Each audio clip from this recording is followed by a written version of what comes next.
Lorsqu'en 1999, ils se rencontrent pour la première fois, CIST un coup de foudre, entre Charlotte Valandré et Arthur Lequesne, le courant passe fort.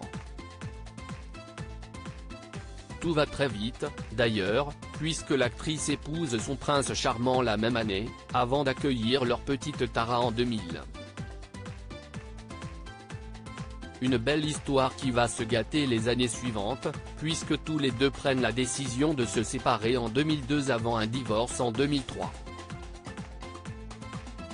Et les ennuis ne s'arrêtent pas là pour la comédienne, séropositive depuis ses 18 ans, elle sent que son cœur devient de plus en plus faible, fatiguée de la trithérapie.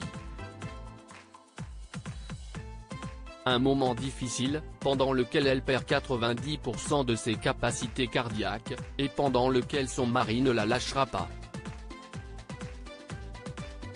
Arthur et moi avons été mariés 4 ans. Durant ma maladie, mon époux a toujours été très présent. Nos routes se sont séparées après, avait-elle raconté. Une rupture qui a été douloureuse, mais nécessaire, selon la comédienne, et qui a permis notamment à son ex-mari de refaire sa vie. Aujourd'hui, celui-ci est papa de 2 jeunes garçons, dont le dernier, prénommé Lazare, est né en 2020. Devenu auteur de livres de cuisine, il a pour projet de faire aimer son art même à ceux qui n'y connaissent pas grand-chose. Mais surtout, Arthur Lequesne doit désormais s'occuper seul de sa fille, très jeune, à seulement 21 ans, pour affronter un tel deuil. Heureusement, Charlotte Valandré avait toute confiance en lui pour l'avenir de la jeune femme. Aujourd'hui, nous entretenons de bonnes relations, avait-elle confié il y a peu.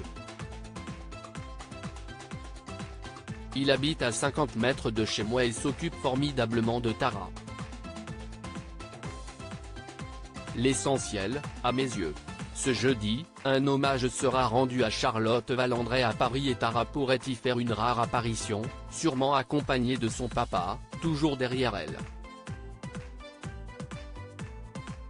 Forte et digne lors des obsèques de sa mère, elle lui avait notamment rendu hommage devant un public très ému, CIST la personne la plus forte que je connaissais, avec la plus grande rage de vivre.